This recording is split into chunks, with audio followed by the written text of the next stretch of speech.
The secret of sex sublimation. According to yogic science, semen exists in a subtle form throughout the whole body. It is found in a subtle state in all the cells of the body.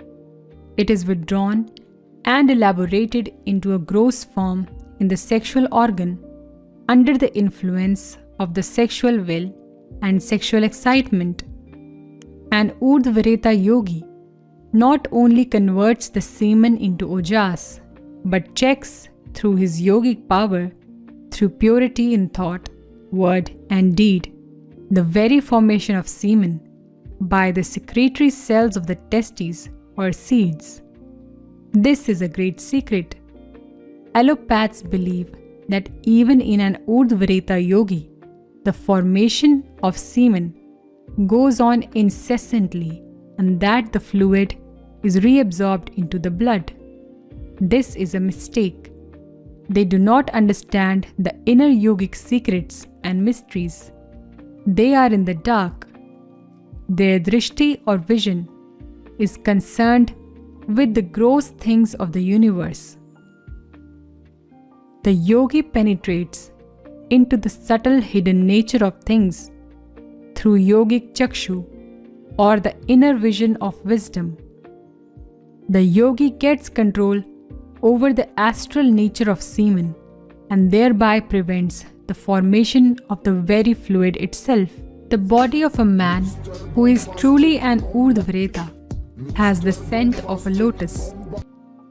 A man who is not a brahmachari, in whom gross semen is formed, may on the other hand smell like a bug coat. The semen dries up in those who practice pranayama seriously. The semen energy ascends up to the brain. It is stored up as ojas shakti or spiritual energy and comes back as amrita or nectar. The process of sex sublimation is extremely difficult. It demands constant and protracted sadhana and perfect discipline. That yogi who has achieved perfect sublimation has perfect control over lust. Complete sublimation is achieved through ceaseless meditation on Atman and self-realization. That yogi or jnani who has attained the highest nirvikalpa samadhi, in whom the seeds of samskaras are fried in toto, can claim to be a perfect Urdhvaretas or one who has complete sex sublimation. There is no fear of his downfall. He is perfectly safe. He will be absolutely free from impurity. This stage is a very high stage. A microscopic minority only have attained this sublime exalted state.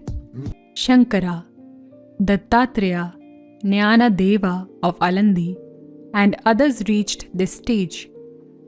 There is another sect called Dhiryaritas, or those persons who previously a prey to lustful thoughts and deviated from brahmacharya, later take to the practice of strict celibacy. Such a person, if he practices strict celibacy for 12 years, can acquire superhuman powers.